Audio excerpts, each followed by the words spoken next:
Hey there, curious minds. Ready to unlock the secrets of our amazing world?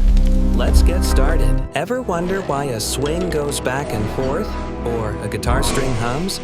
It's all about a secret, repeating wiggle. Let's explore the world of oscillation. Every object has a home base where it's perfectly balanced and wants to rest. Scientists call this equilibrium.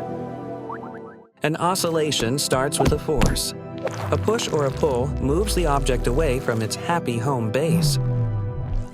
But a special restoring force always tries to pull it back to equilibrium. It's like a cosmic rubber band. But it has inertia. It's moving so fast, it can't stop at its home base and overshoots to the other side.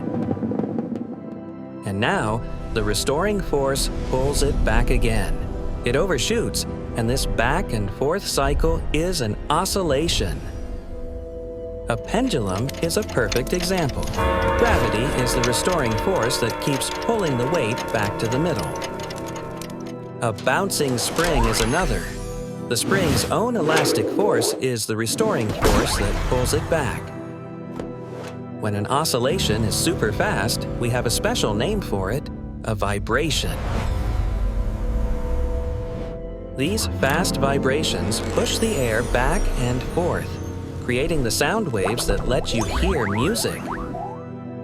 These fast vibrations push the air back and forth, creating the sound waves that let you hear music.